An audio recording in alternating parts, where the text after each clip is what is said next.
UTL solar solar लावणार आणि सबसिडीही मिळवून देणार। दिल्लीत आज अमित शहांसोबत महायुतीच्या तिन्ही नेत्यांची बैठक। मुख्यमंत्रीपासून मंत्रिपदाच्या फॉर्म्युल्यापर्यंत मोठा निर्णय होण्याची शक्यता। फडणवीस पुन्हा मुख्यमंत्रीपदी परतण्याच्या मार्गावर। दिल्लीत अमित शहा आणि विनोद तावडेंमध्ये सीएम पदासंदर्भात चर्चा। मराठा चेहरा नसल्यास काय परिणाम होईल यावर चर्चा झाल्याची सूत्रांची माहिती। भाजपच्या मुख्यमंत्रीपदाला एकनाथ शिंदेंचा पाठिंबा। देवेंद्र फडणवीसांचा मार्ग मोकळा। मोदी शहा घेतील तो निर्णय मान्य असेल। शिंदेंकडून भूमिका स्पष्ट। एकनाथ शिंदे दिल्लीत पक्षाच्या सर्व खासदारांची भेट घेणार। खासदारांना बैठकीसाठी उपस्थित राहण्याचे शिंदेंचे आदेश। महायुतीत कोणतेही मतभेद नाही। शिंदेंनी किंतु परंतु दूर केले। मुख्यमंत्रीपदाबाबत पक्षश्रेष्ठींसोबत बैठकीनंतर लवकरच निर्णय। देवेंद्र फडणवीसांची प्रतिक्रिया। 2.5 वर्षातील कारकिर्दीबाबत मी समाधानी। स्वतःला मुख्यमंत्री न समजता कॉमन मॅन म्हणून काम केलं।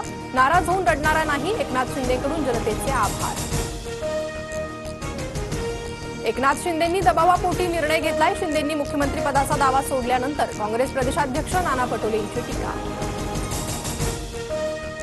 दिल्लीत वरिष्ठांसोबत आमची चर्चा। खेळीमेळीच्या वातावरणात महायुतीचं सरकार स्थापन होईल। 1 मुख्यमंत्री आणि 2 उपमुख्यमंत्री असाच फॉर्म्युला राहणार। अजित पवारांची माहिती।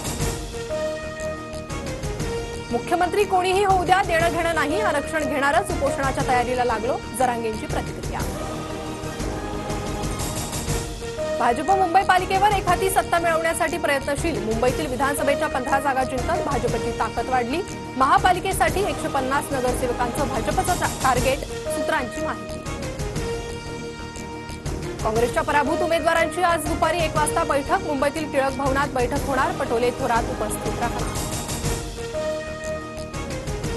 पुण्यात आज मनसेची आत्मचिंतन बैठक। पराभूत उमेदवारांसह पदाधिकाऱ्यांशी राज ठाकरे संवाद साधणार। डिसेंबरमध्ये भाजपच्या नवीन अध्यक्षांची निवड होणार। नड्डांकडून संघटनेच्या निवडणुकीसाठी निरीक्षकांच्या नेमणुका। तावडेंवर बिहार, उत्तर प्रदेश तर अरुण सिंग यांच्यावर महाराष्ट्राच्या निरीक्षकाची जबाबदारी। शासनाकडून सोयाबीन खरेदी केंद्र सुरू, मात्र शेतकऱ्यांचा अत्यल्प प्रतिसाद।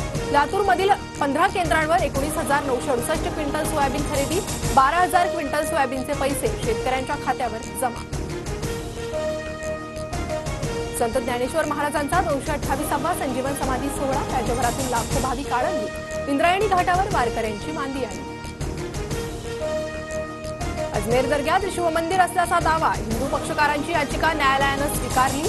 दर्गा कमिटीसह सर्व पक्षकारांना नोटीस। 5 डिसेंबर रोजी पुढील सुनावणी। हेमंत सोरेन यांचा आज शपथविधी। रांचीच्या मोहराबादी मैदानावर मुख्यमंत्रीपदाची शपथ घेणार। सोरेन चौथ्यांदा झारखंडची धुरा सांभाळणार। नालासोपाऱ्यात 41 बेकायदा इमारतींवर महापालिकेचा हातोडा। मुंबई उच्च न्यायालयाच्या आदेशानं कार्यवाही सुरू। परिसरात पोलीस बंदोबस्त वाढवला। UTL सोलार सोलार लावणार आणि सबसिडीही मिळवून देणार।